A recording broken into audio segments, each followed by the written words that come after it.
नमस्कार दोस्तों, स्वागत है आपका मेरे चैनल में।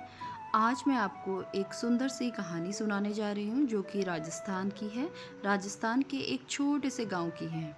उस गांव में एक राजू नाम का एक रिक्शे वाला रहता था जिसकी 3 बेटियां थीं। बड़ी बेटी 23 साल की, छोटी बेटी 18 साल की और उससे छोटी बेटी 17 साल की थी। अब राजू ने अपनी बड़ी बेटी को 12वीं तक की परीक्षा पूरी दिलवा दे दी। अब वो चाहता था कि अब उसकी शादी किसी अच्छे घर में हो जाए और अच्छे से कहीं पे वो चले जाए और अपना जीवन गुजारे। अब वो उसके लिए रिश्ते ढूंढने लगा। जगह जगह उसने उसकी पत्री भेजी, कहीं उसकी पत्री मिली, कहीं नहीं मिली। आखिर में एक अच्छे परिवार में उसकी पत्री मिल गई। अब राजू को ये डर सताने लगा, चलो परिवार तो अच्छा है, लेकिन मुझे इतने पैसों का कैसे मैं जमा करूँगा इसकी शादी के लिए, जिससे इसकी शादी बहुत अच्छे से हो जाए। अब राजू की बात करें तो राजू एक बहुत ही ईमानदार और अच्छा इंसान था। कभी भी किसी को अगर रात को भी 1 बजे 2 बजे किसी को उसकी ज़रूरत होती थी, वो अपना रिक्शा लेके तुरंत पहुंच जाता था और सभी की सहायता करता था। इसीलिए गांव वाले उसे बहुत ज़्यादा पसंद करते थे। साथ ही साथ जहां वो जाता था, अपने व्यवहार के कारण उनके साथ अपना एक अच्छा संबंध बना लेता था। बस ऐसी उसकी ज़िंदगी चल रही थी। अब बेटी बड़ी हो चुकी थी, छोटी 2 बेटियां पढ़ाई कर रही थी। बड़ी बेटी को 12वीं तक उसने पढ़ा दिया था। अब उसकी शादी की तैयारी करने लगा और उसको एक अच्छा लड़का भी मिल गया। अब वो दिन रात मेहनत करने लगा और उसकी शादी के लिए पैसे जोड़ने लगा। कुछ पैसे उसने पहले से जोड़ के रखे थे कि बाद में बेटी बड़ी होगी तो उसके लिए मैं जेवर बनाऊंगा, और कुछ वो दिन रात मेहनत करके जमा करने लगा। धीरे धीरे सब कुछ अच्छा चल रहा था। शादी की तैयारियां भी अच्छे से होने लगी। उसने सारा सामान खरीद लिया। बेटी का जो शौक था, लहंगा चोली, उसने प्यार से सब कुछ अपनी बेटी के लिए बनाया। और अब आई गहनों की बारी। उसने अपनी बेटी की पसंद से जितनी उसकी हैसियत थी उतना उसने जेवर बनाया और अपनी बेटी को दिखाया। बेटी भी काफ़ी खुश थी और उसने अपने पिता से बोला, पिताजी मैं जहाँ भी शादी करके जाऊँगी आपका नाम हमेशा रोशन करूँगी। एक दिन रात को खाना खाते हुए पिताजी ने अपनी बेटी को अपने पास बैठाया और बोला, बेटा मेरे पास बैठ, मैं तुझे एक चीज़ समझाता हूँ। जिस भी घर में अब तेरी शादी हो रही है, वहाँ जो तेरे सास ससुर है, तुझे उन्हें अपने माता पिता की तरह समझना है। भले ही वो तुझे डांटे, तू ये समझना कि तेरे माता और पिता तुझे डांट रहे हैं। कभी भी उन्हें उल्टे जवाब मत देना। बस बेटी हल्की हल्की मुस्कुराते जा रही थी, पिता उसे समझाते जा रहा था। बेटी भी बहुत समझदार और अच्छी लड़की थी। जिस घर में उसके पाँव पड़ते वो घर सच में स्वर्ग बन जाए, इतनी अच्छी उसकी बेटी भी है। उसके बाद फिर क्या था, सब लोग खुश थे। शादी की तैयारियां चल रही थी। थोड़ी टेंशन तो होती है, किसी भी पिता को शादी करता है और सारी चीज़ों का अरेंजमेंट करता है तो एक चिंता तो रहती है कि शादी कैसी होगी कैसी नहीं। ठीक है, सब कुछ अच्छा चल रहा था भगवान की कृपा से। उनको भगवान पे भी बहुत विश्वास था। रिक्शे वाले को हमेशा से भगवान पे विश्वास रहा कि जो होगा अच्छा होगा। आज मेरी बेटी की अच्छे घर में शादी हो रही है तो मैं समझता हूँ कि आगे भी सब कुछ अच्छा होगा। लेकिन होनी को कुछ और ही मंजूर था।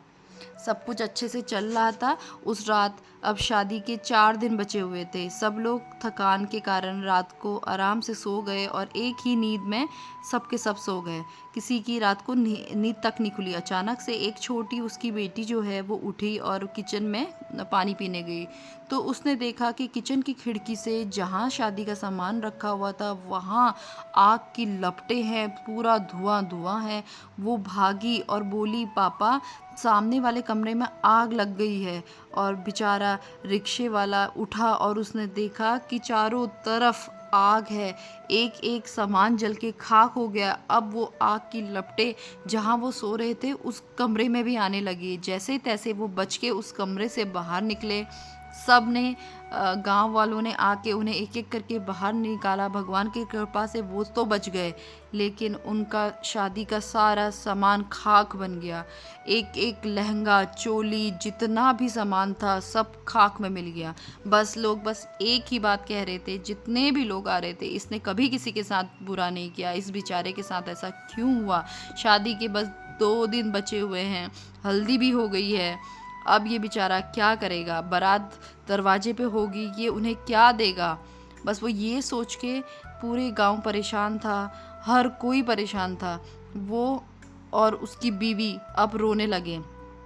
फिर भी उस रिक्शे वाले को अपने भगवान पे इतना भरोसा था, इतना भरोसा था जितना कोई भी नहीं कर सकता। ऐसी परिस्थिति में भी उसने अपने भगवान पे भरोसा रखा और कहा, प्रभु अब तू देख, मुझे कुछ नहीं पता, शादी की बारात आने के 2 दिन बचे हुए हैं, आगे तू देख, तुझे जैसे ही संभालना है, जो करना है, जैसा करना है तू करेगा। और उसकी बीवी भी गुस्से से आई और गुस्से से आके बोली, तुम कहते थे ना मेरा भगवान सब कुछ करेगा, कहाँ गया तुम्हारा भगवान? ये किया उसने हमारे साथ। शादी के 2 दिन बचे हुए हैं और आज देखिए हमारे घर में सब कुछ खाक हो चुका है। ना राशन बचा है, ना दुल्हन की सामान बचा हुआ है, ना कपड़े बचे हुए हैं, ना रिश्तेदारों के कपड़े बचे हुए हैं, कुछ भी नहीं रहा। अब हम कैसे शादी करेंगे? बस ये बात धीरे धीरे धीरे पूरे शहर में फैल गई, पूरे गांव में फैल गई, आसपास के गांव में फैल गई। लोग उसको जानते थे क्योंकि रिक्शा चलाता था, अलग अलग गांव में जाता था, शहर में भी जाता था। तो उसका व्यवहार इतना अच्छा था, बहुत सारे लोग उसके घर में आए, उससे मिलने लगे। और धीरे धीरे कोई उसके लिए, उसकी बेटी के लिए छोटी सी नाक की फुल्ली लेके आता, कोई छोटे कान के कुंडल लेके आता। ऐसे ऐसे करके उसके पास उसके जेवर का सामान काफ़ी इकट्ठा हो गया। लोगों ने पैसे भी दिए, राशन भी दान किया और आज 2 दिन में उसके पास इतना सामान इकट्ठा हो गया, यहाँ तक कि उस गांव के जो बड़े नेता लोग थे वो भी आए, उन्होंने भी सामान उनको दिया।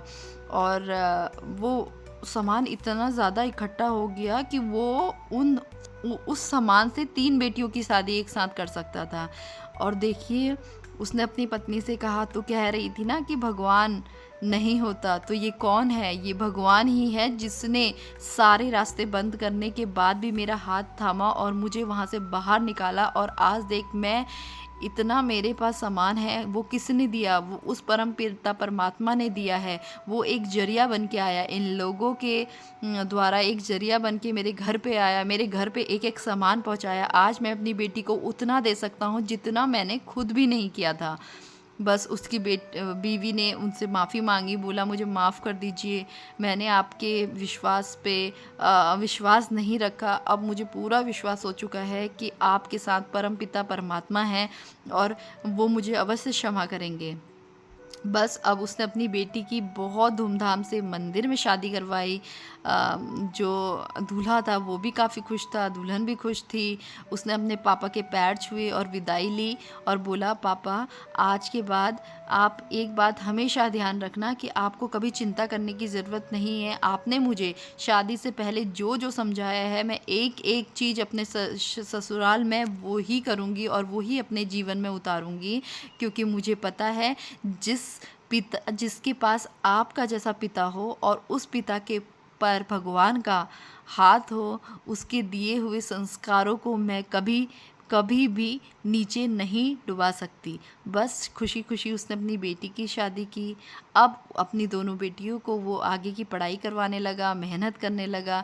ये है दोस्तों एक छोटी सी भगवान की लीला की कहानी। अगर आपको पसंद आए तो चैनल को लाइक कीजिए, शेयर कीजिए, सब्सक्राइब कीजिए। धन्यवाद दोस्तों।